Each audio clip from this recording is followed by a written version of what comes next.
အားလုံးပဲမင်္ဂလာပါရှင် Chief King မြန်မာ Channel ကနေပြန်လည်ကြိုဆိုလိုက်ပါတယ်ဒီနေ့မှာတော့အကောင့်သေးသေးလေးနဲ့စွာတဲ့ weight chain 0.90 kg လေးနဲ့38,000နီးပါးရရှိခဲ့တဲ့ကြောက်စိမ်အကြောင်းလေးကိုမျှဝေပေးသွားမှာပဲဖြစ်ပါတယ်ဒီကြောက်လေးကတော့2023ခုနှစ်ပြပွဲမှာလူကြည့်အများဆုံးဖြစ်ခဲ့တဲ့ကြောက်စိမ်းတွေကတစ်ခုအပါဝင်မှာကြောက်လေးကတော့ရှင်းအောင်မြခိုပါတယ်အပေါ်ကမဲမဲတွေကိုရှင်းလို့ခေါ်ပါတယ်ဒီနေရာမှာ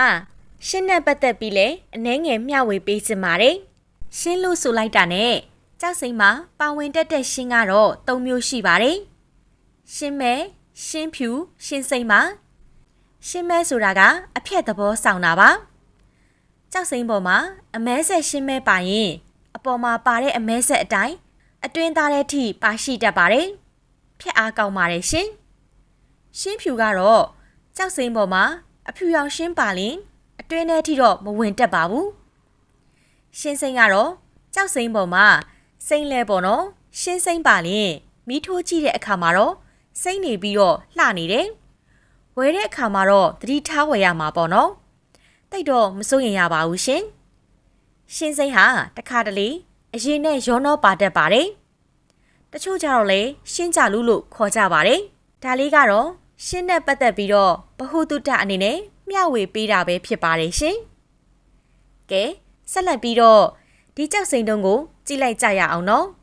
။အခုမြင်တွေ့နေရတဲ့ကြောက်ဆိုရင်ရှင်းအောက်မှာအရေဝင်နေတာပါ။အသားတိုင်းကလည်းမြင့်တယ်လို့ဆိုရပါမယ်။ဒါပေမဲ့ဒီကြောက်ကိုအပွင့်အတွက်ဝယ်လို့မရပါဘူးအပွင့်ထက်ဆိုင်တော့ပပူးတို့အချက်အတစ်ပတိတို့အတွက်ပဲပိုလာနိုင်ပြီးတော့ဈေးမြောက်နိုင်ပါတယ်ကြောက်ရဲ့အနေထားကိုတစ်ချက်ကြည့်မယ်ဆိုရင်လေသူကအပဲ့ကိုမှပြားချက်ကိုပြန်ကွန်ထားတဲ့သဘောမျိုးပါအရေးလိုင်းလဲဖြောင်းပါတယ်ဒါကြောင့်မလို့ယူရိုပွဲဖြစ်တဲ့ကြောက်မြရတနာပြပွဲမှာမြန်မာငွေ7,800ဝန်းကျင်နဲ့ရောင်းထွက်သွားခဲ့တာပါအခုလိုထောင်ကြီးပိုင်းကြောက်ကိုကြည့်ရှုနေကြတဲ့လောပန်းလောင်းနေလဲလက်ကီးများများရရှိပိုင်ဆိုင်ကြပါစေလို့ဆုတောင်းရင်းနဲ့ဒီနေ့ရဲ့မျှဝေပေးမှုတွေကိုဒီနေရာမှာပဲအဆုံးသတ်ပါရစေရှင်